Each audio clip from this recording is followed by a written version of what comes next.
the reason this came up, as you and I talked about, was, you know, we're watching the comments and watching the shares and then watching in various groups where people are discussing some of the ideas. And of course, the fact that some people resonated was great, that some people agreed or disagreed or whatever, all that's fine. But I was witnessing places where people were taking ideas about how the information ecology is broken and using them in ways that further broke the information ecology.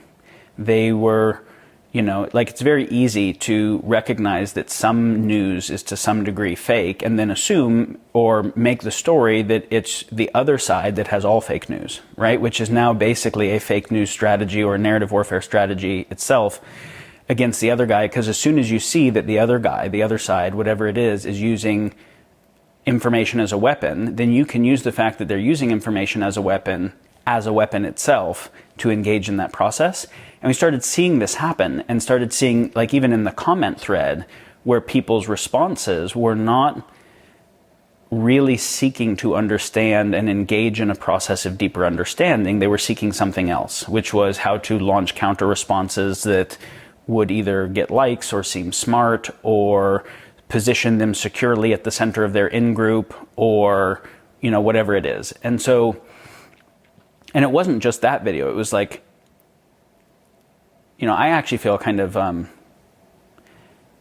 ethical culpability in any public sharing of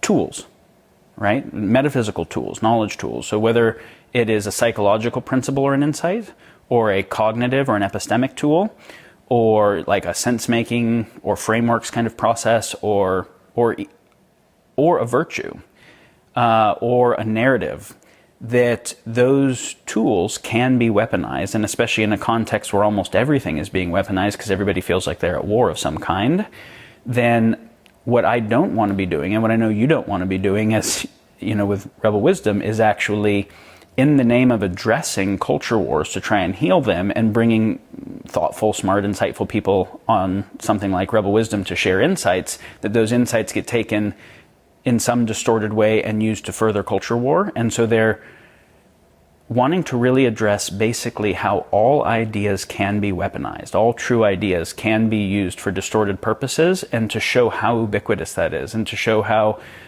almost every idea can be weaponized in multiple directions. There can be a pro and con case against almost any idea, any virtue, whatever.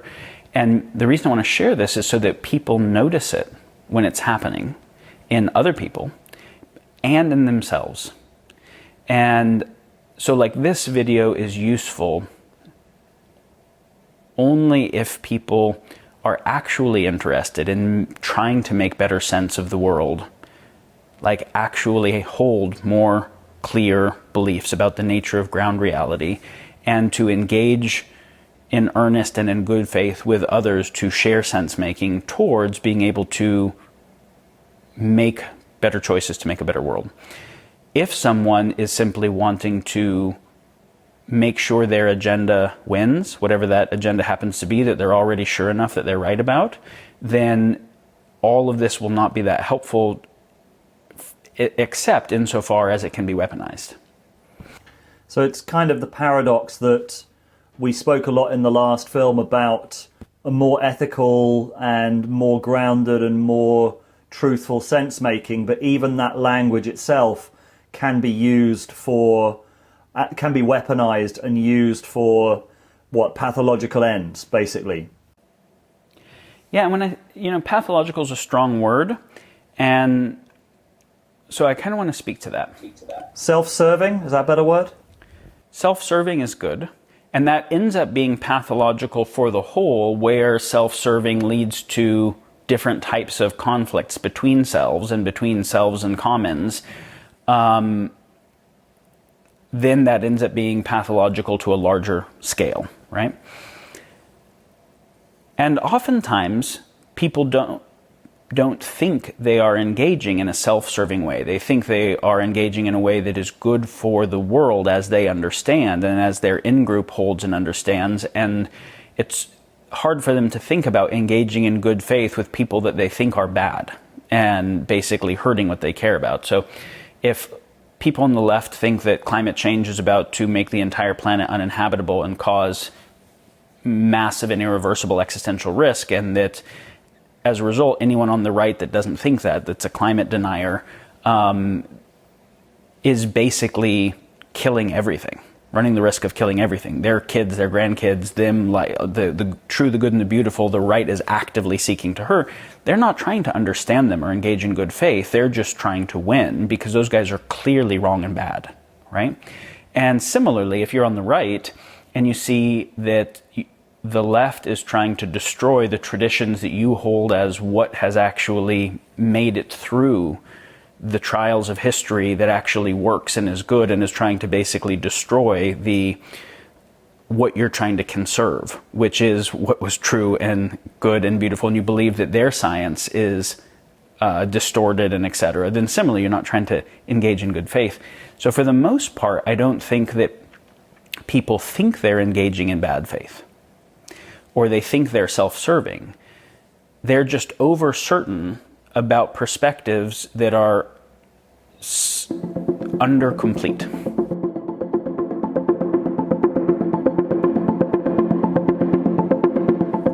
The line that separates tools and weapons is not a clear line. It's very fuzzy.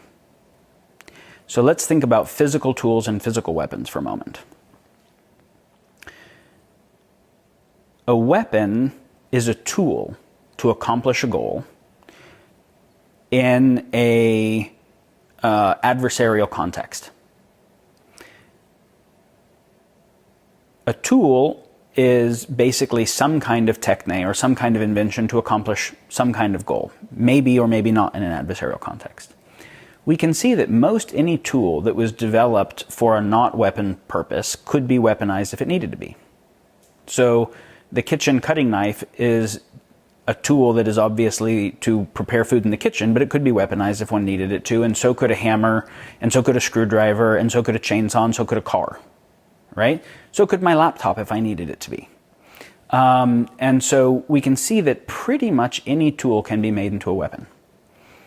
I'm not positive, but I think the term weaponized, which is now like one of the most common terms, and I think it's important to understand why it's so common, but very rarely does anyone say we're weaponizing stuff. They typically say why someone of another group is weaponizing things. And what we'll see is like the exact same thing, the same topic, two different groups will say the other group is weaponizing a version of it, right?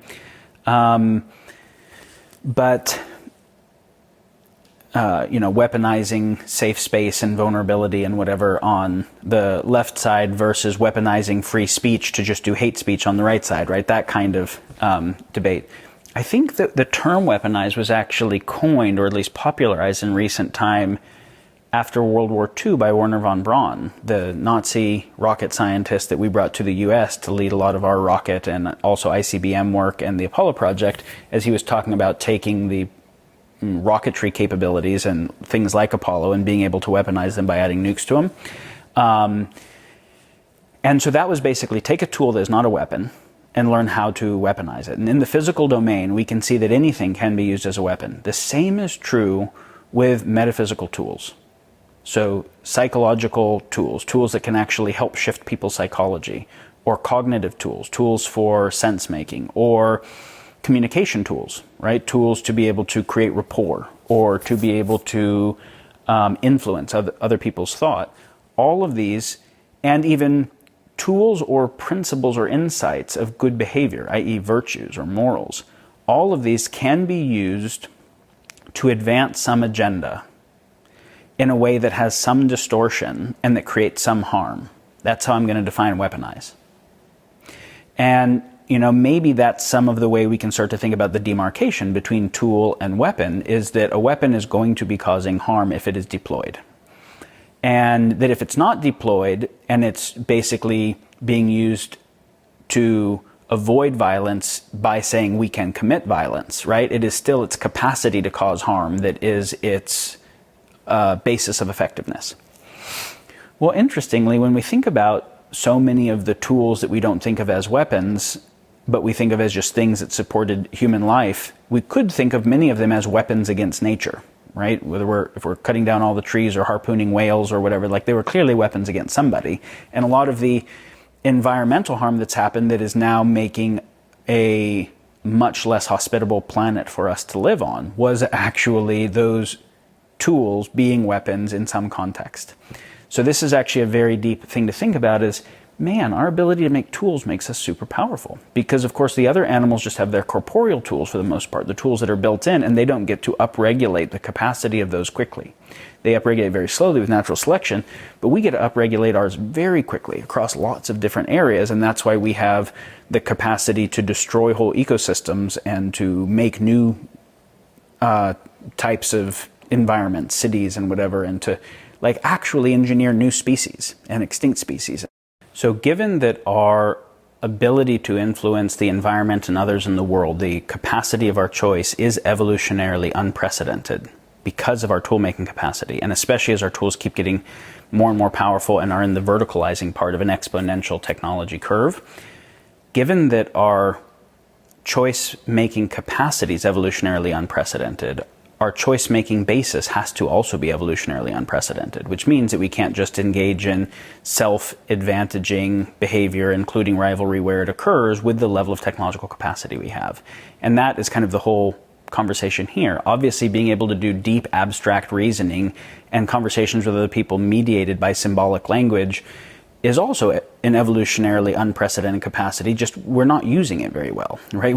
We are using evolutionarily lower capacities more in terms of our basis for choice making, while using evolutionarily higher capacities in terms of the technology creation to empower our choices. And that is the self-terminating dynamic. If our choices are going to be that powerful, they also have to be that considerate of all of the second and third order effects of the application of that power. So there's a level of consideration and clarity of thinking and clarity of forecasting to be able to do clarity of design that has to increase. And I think that is our whole goal here, is how to have the type of sense making that is necessary to rightly steward the level of power we have in non-destructive ways.